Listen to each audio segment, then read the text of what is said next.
sekali lagi saya wasiatkan, kalau orang-orang sekarang ini kalau nggak mau berjuang, diam. Tadi saya bilang apa? Orang masuk neraka karena apa? Karena lidah. Saudara-saudara, Al-Imam Syafi'i, saya teringat ada satu diwan Imam Syafi'i. Apa nasihat Imam Syafi'i? Kata Imam Syafi'i, orang bodoh dia akan mengekspresikan kemarahannya itu dengan lidahnya.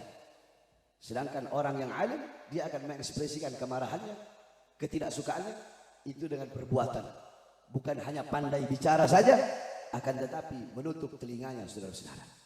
Jadi kalau nggak mau berjuang, diam saja. Jangan udah nggak mau berjuang, bangsat iya, biadab iya, bodoh iya. Malah mencemooh, mencaci, memaki, menghina, dan ingin berusaha melemahkan perjuangan daripada orang-orang yang berjuang di jalan Allah Subhanahu wa Ta'ala. Di penjara nggak pernah kalian, di penjara nggak pernah, di borgol nggak pernah, terus sok-sokan mau menghina Habib Rizik, sok-sokan mau meremehkan Habib Rizik, sok-sokan kalian enak dapat uang dari pejabat, dapat amplop dari pejabat, kiai kontra, ustadz kontra, Habib kontra, dipuji-puji sama pejabat, berdiri depan pintu sudah, berdiri depan pintu penguasa dengan mengharapkan pangkat, jabatan, tahta, kekuasaan. Habib Rizik organisasinya dibubarkan, santrinya, muridnya, laskarnya dibunuh, dipenjara beliau. Terus kalian tidak ada tai kuku daripada Habib Rizik, terus kalian mau coba-coba ingin mencemooh, mencaci dan memaki Al Habib Rizik bin Syihab. Kalian tidak ada perjuangan kalian untuk Islam. Jadi kalau kalian nggak mau berjuang, jaga kau punya mulut, diam.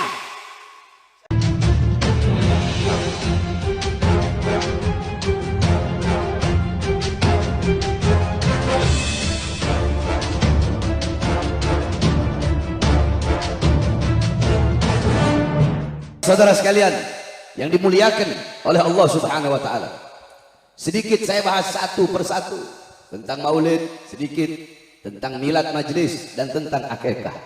Hadirin sekalian yang dimuliakan oleh Allah, kita di Indonesia memiliki adat, memiliki kebiasaan, memiliki tradisi yang dimana kebiasaan dan tradisi tersebut walaupun bukan bulan maulud, walaupun bukan bulan Rabiul Awal, walaupun bulan Rabiul Awal telah berlalu, tetapi di Indonesia, di masjid-masjid, di musola-musola, di madrasah-madrasah, di pondok-pondok pesantren, di majelis-majelis taklim, di majelis-majelis ilmu, di majelis-majelis zikir, di kampung-kampung, di desa-desa, di kota-kota, semua rata-rata walaupun bukan bulan maulid, walaupun bulan maulid sudah habis, tetapi kita masih tetap merayakan maulid Nabi besar Muhammad.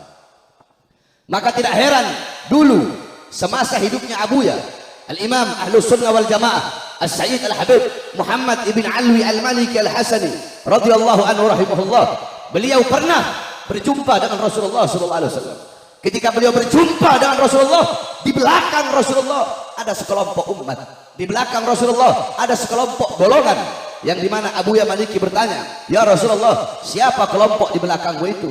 Ya Rasulullah, siapa golongan di belakangmu itu? Ya Rasulullah, siapa umat yang ada di barisan belakangmu ya Rasulullah? Apa kata Rasulullah? Umat yang ada di belakangku ini, mereka adalah umat yang aku cintai, umat yang aku rindukan, umat yang aku banggakan, yaitu mereka umat Islam Indonesia. Saudara-saudara, tidak heran kita menjadi umat yang dicintai oleh Nabi Muhammad, menjadi umat yang dirindukan oleh Nabi Muhammad, sebab tidak ada satupun negara di dunia yang lebih banyak merayakan maulid Nabi besar Muhammad. Bahkan walaupun sudah habis bulan maulid, tidak ada lebih banyak merayakan maulid seperti banyaknya yaitu acara-acara maulid di negara yang kita cintai, yaitu negara Kesatuan Republik Indonesia.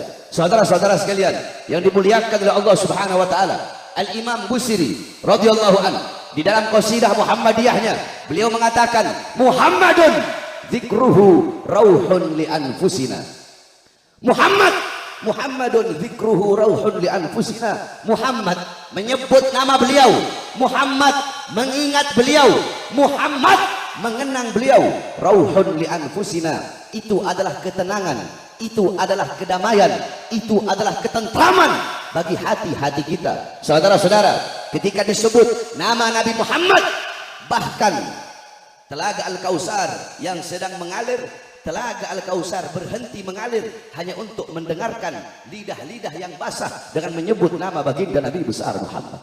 Muhammad menyebut namanya ketentraman, kedamaian bagi jiwa-jiwa, bagi hati-hati kita. Saudara-saudara, jangankan menyebut nama Nabi Muhammad, dikatakan wa dzikrul idrusil gutub ajla anil qalbis sada lisadiqin, menyebut nama al-Imamul Akbar Syamsus Syumus wa yuhyin nufus Al-Habib Abdullah ibn Abi Bakar Al-Idrus, menyebut nama beliau itu bisa menyejukkan hati, itu bisa menenteramkan hati, itu bisa membaguskan hati lisadiqin, bagi orang-orang yang yakin, bagi orang-orang yang percaya. Menyebut nama cucunya saja seperti itu, maka bagaimana dengan menyebut nama datuknya, yaitu baginda Nabi besar Muhammad sallallahu alaihi wasallam. Muhammadun dzikruhu rauhun li anfusina, Muhammadun syukruhu fardun alal umami. Muhammad, bersyukur dengan adanya beliau, bersyukur dengan lahirnya beliau, wajib bagi setiap umat untuk bersyukur dengan adanya baginda Nabi besar Muhammad sallallahu alaihi wasallam. Saudara-saudara, jangankan bersyukur dengan adanya Nabi Muhammad, kita umat Islam, kita disunnahkan berpuasa pada hari Asyura, yaitu tanggal 10 Muharram. Kenapa kita disunnahkan berpuasa pada tanggal 10 Muharram? Karena dulu Rasulullah pernah bertanya kepada orang-orang Yahudi Madinah tentang puasa mereka pada tanggal 10 Muharram. Orang-orang Yahudi Madinah menjawab, "Ya Rasulullah, kami berpuasa pada tanggal 10 Muharram karena kami bersyukur kepada Allah atas selamatnya Musa dari kejaran Fir'aun." Apa kata Rasulullah? "Nahnu ahaggu bi Musa minkum." Kami lebih berhak atas Musa daripada kalian. Nabi Muhammad pun berpuasa dan memerintahkan para sahabat untuk berpuasa. Akan tetapi agar tidak sama, agar tidak serupa dengan orang-orang Yahudi, Nabi berkata, andaikan aku hidup sampai tahun depan, aku akan berpuasa pada hari tasuahnya 9 dan 10 Muharram. Kalau orang Yahudi cuma puasa pada tanggal 10 Muharram, maka kita umat Islam disunnahkan 9 dan 10 Muharram. Untuk apa? Untuk bersyukur kepada Allah atas selamatnya Nabi Musa dari kejaran Fir'aun. Nah, saudara-saudara, bersyukur kepada Allah atas selamatnya Nabi Musa dari kejaran Fir'aun menjadi ibadah sunnah. Maka bagaimana bersyukur kepada Allah atas selamatnya seluruh alam semesta berkat adanya baginda Nabi besar Muhammad. Kalau kita bersyukur kepada Allah atas selamatnya Nabi Musa dari kejaran Fir'aun. Jadi kalau saya ngomong Fir'aun nanti ada yang panas lagi. Bersyukur kepada Allah atas selamatnya Nabi Musa dari kejaran Fir'aun menjadi ibadah sunnah, maka bagaimana bersyukur kepada Allah atas selamatnya seluruh alam semesta, seluruh jagat raya berkat adanya baginda Nabi besar Muhammad. Bahkan saudara-saudara, para nabi, para rasul, beliau-beliau terselamatkan berkat baginda Nabi besar Muhammad. Nabi Allah Adam alaihissalam, Allah keluarkan dari sorga, Allah turunkan di India. Siti Hawa Allah turunkan di Jeddah, Iblis Allah turunkan di Basrah. 450 tahun Allah belum terima taubat Nabi Allah Adam, seorang nabi maksum, terampuni dari dosa. Tetapi para nabi dan para rasul tidak pernah merasa aman dari azab dan siksa Allah. Itu adalah muntahal khauf, puncak rasa takut, yaitu tidak pernah merasa aman dari azab dan siksa Allah. 450 tahun belum Allah terima taubatnya. Ketika di kota Mekah baru Allah terima taubatnya. Kenapa Allah terima taubat Nabi Allah Adam? Karena beliau membawa nama Nabi Muhammad dalam pertaubatannya kepada Allah Subhanahu wa taala. Bahkan sampai-sampai Allah berfirman kepada Adam, "Laula Muhammad ma khalaqtuka ya Adam." Kalau bukan karena Muhammad, tidak akan pernah aku ciptakan engkau wahai Adam.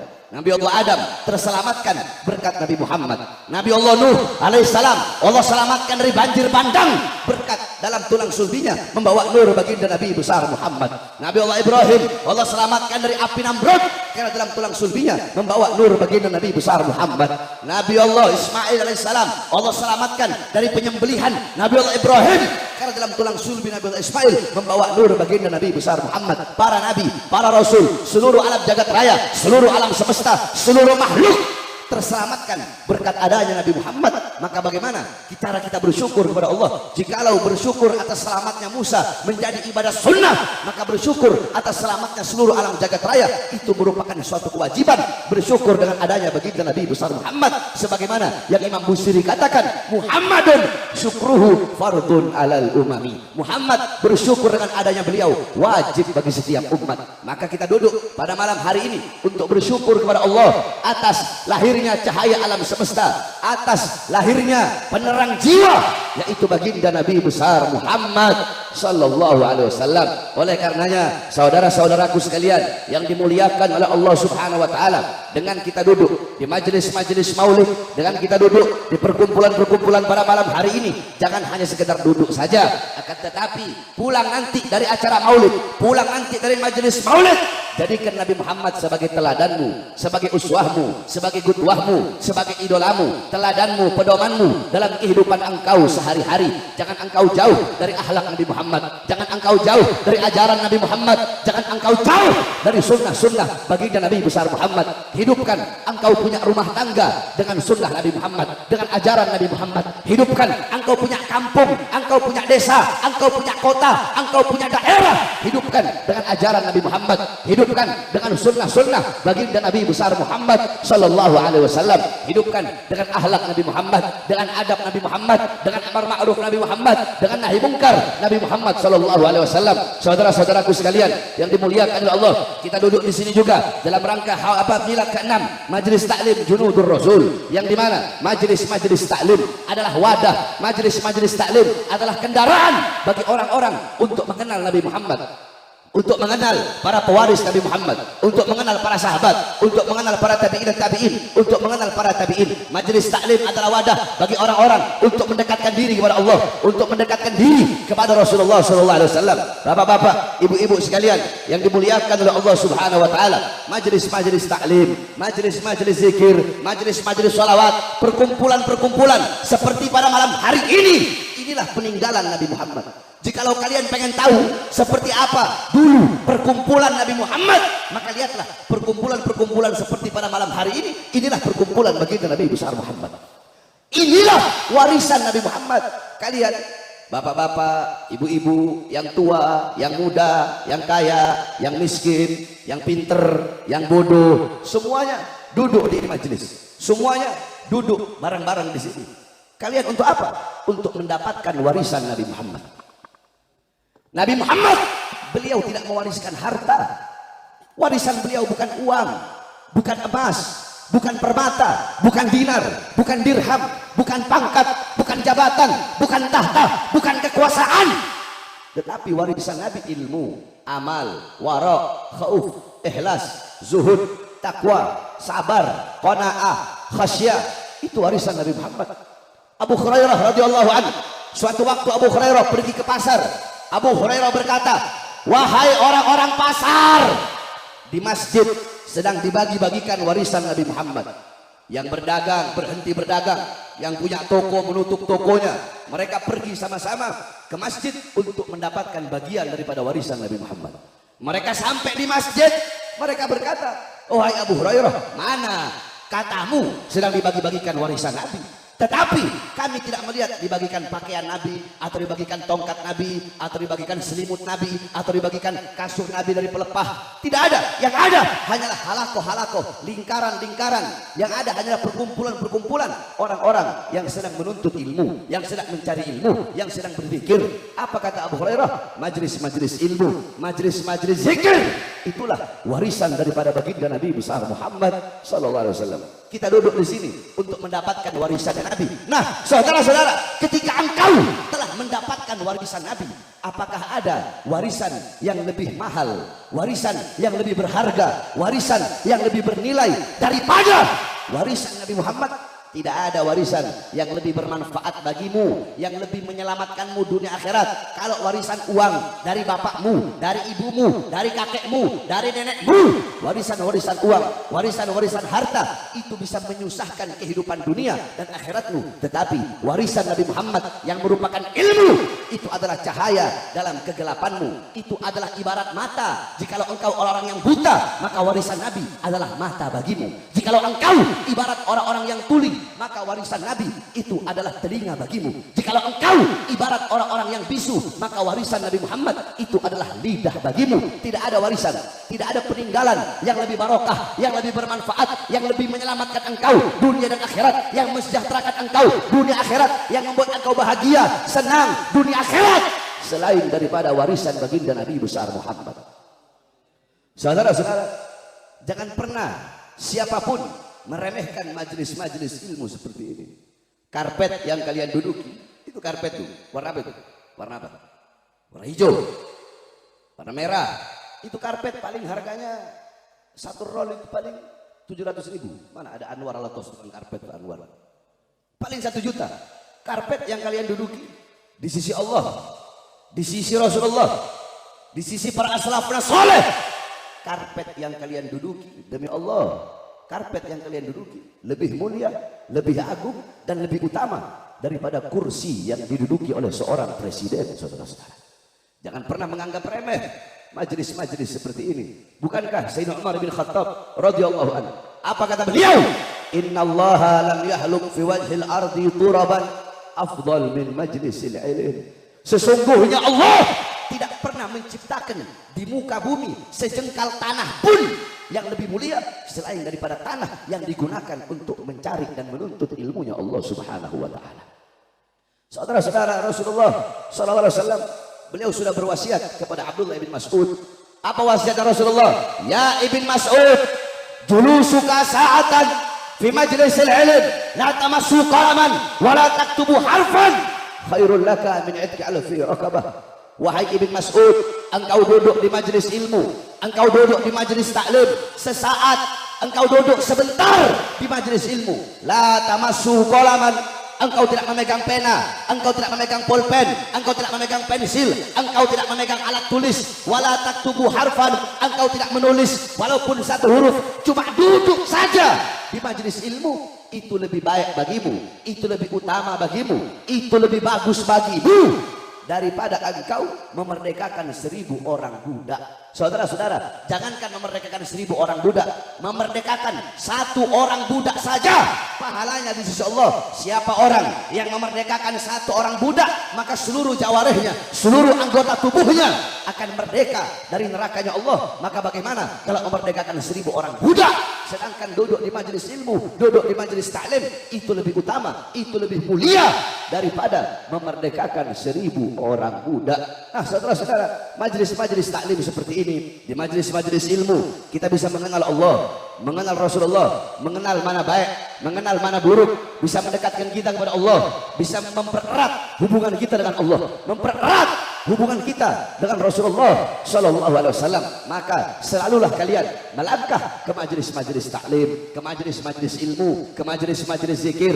Jangan sampai engkau punya kaki enggan untuk melangkah ke majelis-majelis seperti ini. Saudara-saudaraku sekalian yang dimuliakan oleh Allah Subhanahu wa taala, para ulama, para kiai, para ustadz, para habaib, beliau-beliau pewaris Nabi Muhammad, penyambung lidah Nabi Muhammad, beliau-beliau penerus perjuangan Nabi Muhammad. Jangan engkau jauh juga dari para ulama, jangan engkau jauh dari para ustadz, jangan engkau jauh dari para kiai, jangan jauh dari para habaib. Ikuti beliau-beliau, cintai beliau-beliau, jadikan beliau-beliau sebagai teladanmu, uswahmu, qudwahmu. Almar'u ma'aman ahab. Kelak seseorang akan dikumpulkan bersama orang-orang yang ia cintai. Man tasyabbaha biqaumin fahuwa minhum. Barang siapa yang menyerupai suatu kaum, mengikuti suatu kaum, maka dia termasuk dengan kaum tersebut. Qala Imam Malik, Imam Malik berkata, muhibbal qaum yalhaq bil jamaah. Pecinta suatu kaum kelak di akhirat akan dikumpulkan bersama dengan kaum yang ia cintai. Al-Imam Ghazali qal, mahbubal mahbub mahbub wa muhibbal mahbub mahbub. Orang-orang yang dicintai oleh orang-orang yang dicintai oleh Allah, orang itu pun akan dicintai oleh Allah. Dan mencintai orang-orang yang dicintai oleh Allah, orang itu pun akan dicintai oleh Allah Subhanahu wa taala. Jangan jauh dari para ulama, dari para ustadz, dari para kiai, dari para habaib. Muliakan beliau-beliau, cintai beliau-beliau, muliakan para ulama, muliakan orang-orang saleh. Akrimul ulama fa innahum indallahil kurama. Muliakan para ulama karena beliau-beliau adalah golongan yang mulia, golongan-golongan yang agung di sisi Allah Subhanahu wa taala. Man akrama aliman faqad akramani, faman akramani faqad akramallah, faman akramallah fama'wahul jannah. Siapa orang memuliakan ulama, maka seakan-akan, maka sungguh dia telah memuliakanku. Barang siapa memuliakan orang alim, memuliakan para ustadz, memuliakan para kiai, seakan apa, maka sungguh dia telah memuliakan aku, kata Rasulullah. Barang siapa yang memuliakan aku, maka sungguh dia telah memuliakan Allah. Barang siapa yang memuliakan Allah, maka tempatnya adalah surganya Allah Subhanahu wa taala. Jangan sampai putus hubungan kita dengan para ulama. Rasulullah sudah mengatakan, apa kata Rasulullah? Kun aliman, hei sekalian umatku, jadilah kalian, jadilah engkau ulama, jadilah engkau orang yang berilmu, jadilah engkau orang yang paham agama. Habib, saya nggak bisa jadi ulama, nggak bisa jadi ulama. Kun muta'alliman, jadilah pencari ilmu, jadi penuntut ilmu, jadi santri. Kalau nggak bisa jadi ulama, jadi santri. Habib, saya nggak bisa jadi santri. Udah tua, Habib, saya nggak bisa jadi santri. Otak saya bebel, ilmu nggak masuk. Oh, nggak bisa jadi santri. Kun mustami'an, jadilah pendengar ilmu. Sebagaimana ibu-ibu, bapak-bapak, para pemuda-pemudi duduk pada malam hari ini untuk mendengarkan ilmu dari para ustadz, dari para kiai, dari para habaib. Ini adalah golongan-golongan yang ketiga. Jadi ulama nggak bisa, jadi santri nggak bisa. Maka jadilah pendengar ilmu, pendengar nasihat, pendengar hikmah-hikmah para ulama, pendengar nasihat-nasihat para ulama. Pasang kuping baik-baik. Kalau duduk di majelis taklim, kalau duduk di majelis zikir, jaga mulut, jangan banyak ngomong. Kalau duduk di majelis ilmu, jangan ribut. Ini majelis taklim, ini majelis ilmu, bukan dangdut, bukan orkes. Ini majelis yang dimana hamba-hamba yang tampak, hamba-hamba yang terlihat bisa dihitung pakai jari. Paling 1000 orang. Akan tetapi hamba-hamba yang tidak tampak, hamba-hamba yang tidak terlihat, tidak bisa dihitung. Siapa? Mereka para malaikat Allah yang duduk di sini untuk duduk di majelis ilmu, untuk memohon ampun atas dosa-dosa orang-orang yang duduk di majelis ilmu. Ingat wasiat saya, kalau duduk di majelis taklim, kunci mulut, jangan berisik, jangan banyak ngomong, yang khusyuk. Sampai-sampai Syekh Abu Bakar bin Salim, ibu-ibu dengarkan, apa kata Syekh Abu Bakar bin Salim? Siapa orang yang banyak berbicara, siapa orang yang ribut, siapa orang yang banyak ngomong ketika sedang duduk di majelis ilmu, banyak ngomong, banyak bicara, banyak ribut, dikhawatirkan dia mati dalam keadaan su'ul khatimah. Jaga kita punya lidah. Saudara-saudara, Rasulullah berwasiat kepada Mu'az bin Jabal. Apa wasiat Rasulullah? Rasulullah berwasiat, wahai Mu'az bin Jabal, ittaqullah haitsuma kunta wa aina ma kunta. Wahai Mu'az bin Jabal, bertakwalah engkau kepada Allah dimanapun engkau berada, kapanpun, dalam keadaan apapun, bertakwalah kepada Allah. Wahai Mu'az, jaga kau punya sholat, karena sholat tiang agama. Wahai Mu'az, berpuasalah engkau, karena puasa dapat membuka pintu-pintu kebaikan. Wahai Mu'az, sedekahkan engkau punya harta, karena bersedekah bisa menghapus dosa sebagaimana bara yang sedang menyala kemudian disiram dengan air. Akan tetapi dari semua wasiatku tadi, wahai Mu'az, ada satu yang paling penting, jaga engkau punya lidah wahai Mu'az. Sebab orang masuk ke dalam neraka laisa bi aidihim, orang masuk neraka bukan karena tangannya, orang masuk neraka bukan karena kakinya, orang masuk neraka karena lidahnya. Banyak orang masuk neraka itu karena lidah. Makanya Rasulullah SAW ketika beliau berdiri di depan pintu neraka, Rasulullah menceritakan kepada para sahabat, wahai para sahabat, ketika aku berdiri di depan pintu neraka, yang paling banyak aku lihat adalah perempuan dan orang-orang kaya. Pertanyaannya, kenapa perempuan yang paling banyak masuk neraka?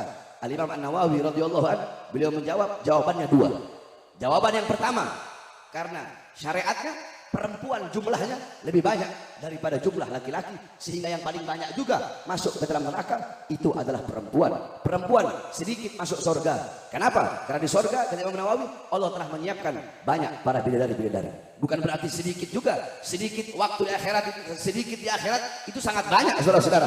Satu hari waktu di akhirat itu satu hari aja, waktu di akhirat sama dengan 500 tahun yang ada waktu kita di bumi. Satu hari akhirat. Jadi sedikitnya akhirat itu banyak. Nah, kenapa paling banyak masuk neraka? Itu adalah perempuan. Sengaja saya bahas ini dari sini banyak para perempuan. Sebab, ayo ibu-ibu jawab ya. Yang suka yang paling banyak ghibah siapa? Perempuan atau laki-laki? Yang paling banyak gosip siapa? Yang suka paling banyak fitnah siapa? Perempuan. Perempuan bangun tidur belum makan udah gibahin tetangganya. Udah ngomongin tetangganya, gosipin tetangganya. Apa aja digosipin sama perempuan-perempuan zaman sekarang gitu. Ya, makanya jaga engkau punya lidah. Sebab orang masuk neraka paling banyak dikarenakan lidahnya. Ibu-ibu, pakai cincin di jari kelingking itu hukumnya sunnah.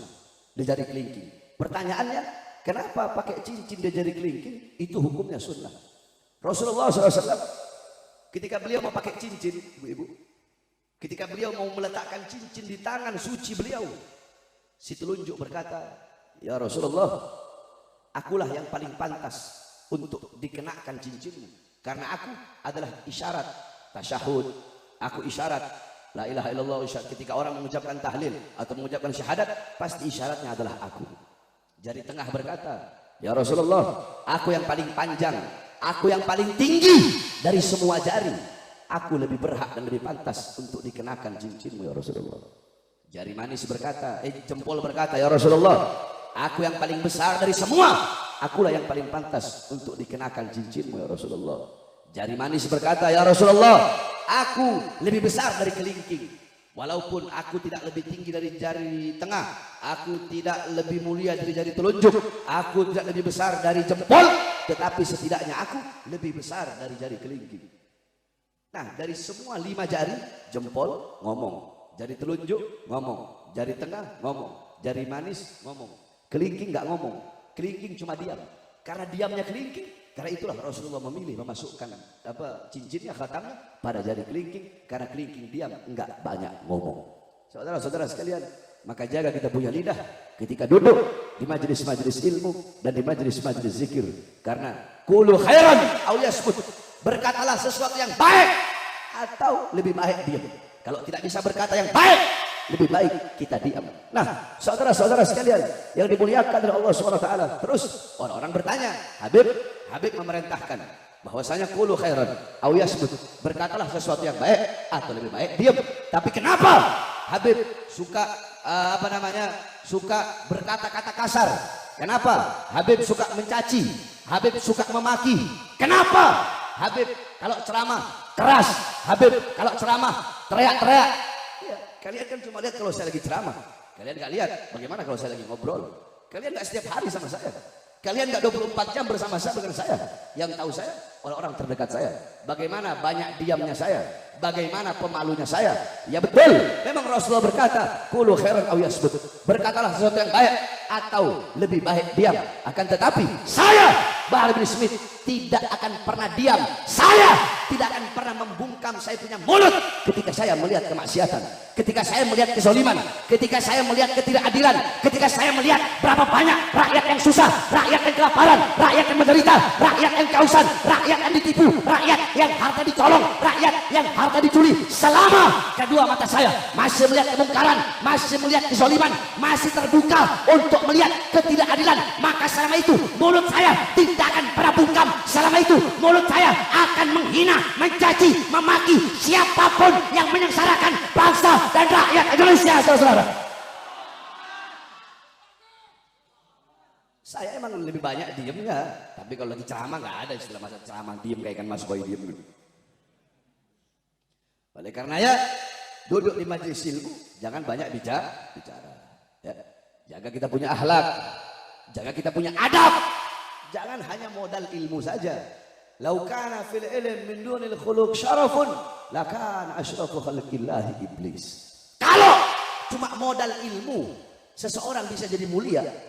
Kalau cuma modal ilmu agama atau ilmu dunia, orang itu bisa jadi mulia. Cuma modal ilmu, nggak ada akhlak, nggak ada adab, nggak ada budi pekerti, cuma modal ilmu seseorang bisa menjadi mulia. Maka makhluk yang paling mulia adalah iblis. Saudara-saudara, sepintar-pintarnya kita, iblis masih lebih pintar dari kita. Sebanyak-banyaknya ibadah kita, iblis lebih banyak ibadahnya dari kita. Iblis lebih pintar dari kita, iblis lebih banyak ibadahnya, lebih bertakwa dari kita. Tapi kenapa? Iblis dikutuk, iblis dilaknat oleh Allah karena iblis tidak punya adab, karena iblis tidak punya akhlak. Ketika Allah memerintahkan untuk sujud, iblis tidak mau sujud. Pembangkangan itu merupakan pelanggaran akhlak. Pembangkangan itu merupakan tiada adab, itu merupakan tiada akhlak yang paling tinggi, yang paling besar. Yakni orang meninggalkan akhlak, orang meninggalkan adab yang paling besar adalah pembangkangan terhadap Allah dan pembangkangan terhadap Rasulullah SAW. Maka wasiat saya, jangan jauh dari ulama, jangan jauh dari orang-orang soleh.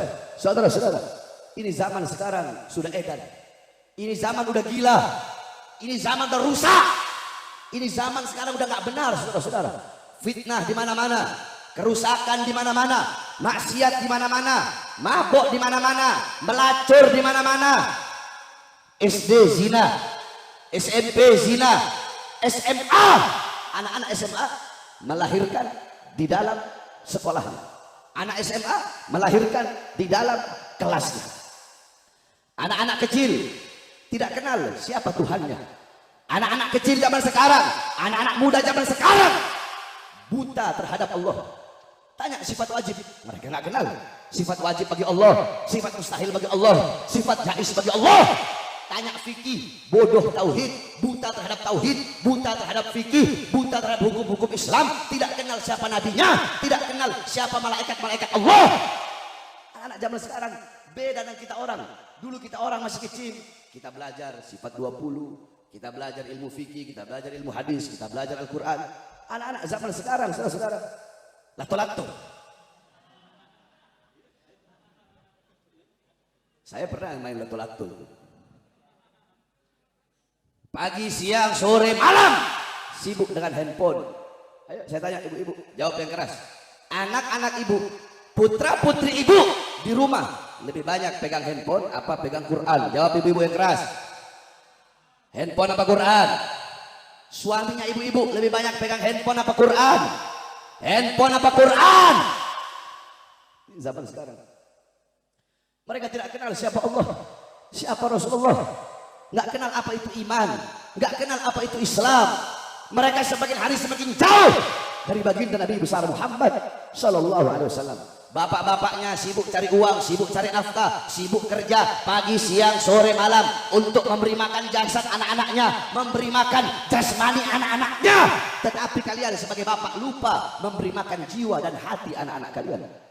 Apakah kewajiban kalian sebagai bapak cuma bikin anak lahir, cari uang, kasih makan anak, udah? Kewajiban kalian sebagai bapak cuma ngasih makan anak, cari uang, ngasih makan, cari uang, ngasih makan. Jikalau kewajiban kalian sebagai bapak hanya memberi makan jasmani anak-anak kalian, apa bedanya kalian dengan binatang? Kalian belum bangun, binatang udah bangun lebih dulu mencari makan untuk anak-anaknya. Ada yang lebih wajib bagi kalian. Apa yang lebih wajib? Apa yang harus lebih kalian dahulukan? Kalian utamakan memberi makan jiwa dan hati anak-anak kalian. Apa makanan jiwa? Apa makanan hati? Makanan jiwa, makanan hati bagi putra-putri kalian adalah ilmu. Maka tanyakan kepada diri kalian, berapa lama kalian menjadi sebab hati anak-anak kalian mati? Ibu-ibu, saya tanya, jawab ya. Emas, intan, permata, berlian, uang, ibu-ibu taruh di luar rumah, apa dikunci rapat-rapat dalam rumah? Di lemari.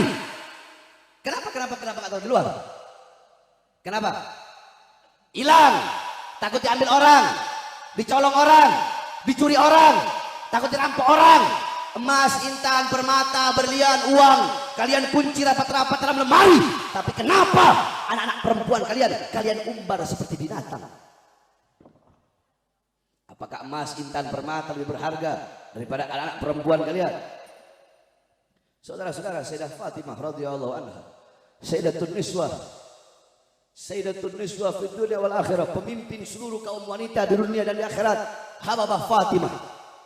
Sayyidah Fatimah setiap malam rumahnya selalu gelap. Orang bertanya, ya Imam Ali, apakah engkau tidak punya uang untuk beli lentera? Apakah engkau tidak punya uang untuk membeli lentera yang menyinarimu di kala malam, sehingga setiap kami lewat di depan rumahmu setiap malam rumahmu selalu gelap gulita? Apa jawab beliau? Sengaja kami matikan lentera di rumah kami ketika malam. Kami punya lentera, akan tetapi setiap malam kami matikan lentera di rumah kami. Agar apa? Agar orang-orang yang lewat depan rumah kami tidak bisa melihat sekalipun walaupun bayangan daripada anak-anak perempuan kami. Bayangan anak-anak perempuannya nggak rela dilihat. Kita orang zaman sekarang, anak-anak perempuan kita telanjang kita biarkan. Anak-anak perempuan kita membuka aurat kita biarkan. Anak perempuan kita pacaran kita biarkan. Bahkan ibu-ibu sekarang, anak perempuannya punya pacar, bukannya dilarang, pacarnya datang antara anak perempuannya disuruh masuk, ibunya yang matikan lampu. Saudara-saudara, ini yang terjadi di zaman sekarang. Kerusakan di mana-mana. Istahallu zina wa istibahul khumur. Berzina dianggap perkara yang halal, mabuk dianggap perkara yang halal, judi dianggap perkara yang halal. Orang-orang tidak lagi malu mempertontonkan perbuatan dosanya dan maksiatnya. Islam dihina, mereka biarkan. Islam dihina, Islam dilecehkan, Islam dicaci, Islam dimaki, syariat Islam dipermainkan, umat Islam yang tenang-tenang saja. Malu kalian sebagai umat Islam, malu kau punya lidah mengaku sebagai umat Nabi Muhammad, tetapi syariat Islam dilecehkan, syariat Islam dihinakan. Kalian cuma diam, tidak pantas kalian mengaku sebagai umat Nabi Muhammad. Kalian mengaku Al-Quran kitab kalian, Al-Quran dinistakan, Al-Quran dilecehkan, kalian cuma diam saja. Mending kalau cuma diam ketika saudara-saudara kalian berjuang untuk membela Quran, membela kehormatan Quran, membela kesucian Al-Quran. Justru kalian malah menghina, mencaci dan melemahkan perjuangan saudara-saudara kalian yang membela kehormatan dan kesucian Al-Quran. Nabi Muhammad congor kalian, kita umat sekarang congor kita. Congor, tahu congor? Ini congor. Congor kalian mengaku sebagai umat Nabi Muhammad, mengaku sebagai umat yang terbaik, mengaku umat yang paling sempurna. Tetapi Nabi Muhammad dihina, kalian cuma diam. Nabi Muhammad dilecehkan, Nabi Muhammad direndahkan, diam. Terus mulutnya mengaku sebagai umat Nabi Muhammad sallallahu alaihi wasallam. Giliran ada saudara-saudaranya yang berjuang membela kehormatan Nabi, malah dihina, malah dicaci, malah dimaki. Yang merusak Islam bukan orang kafir, bukan orang Yahudi, bukan orang Nasrani, bukan orang Kristen, bukan orang Buddha, bukan orang Hindu. Yang paling banyak merusak Islam, melecehkan Islam, justru orang Islam itu sendiri. Coba kau lihat, yang paling banyak hina Islam bukan orang kafir, orang Islam. Syariat Islam dianggap asing, pakaian-pakaian Islam dianggap asing. Ini zaman sudah gila, saudara-saudara.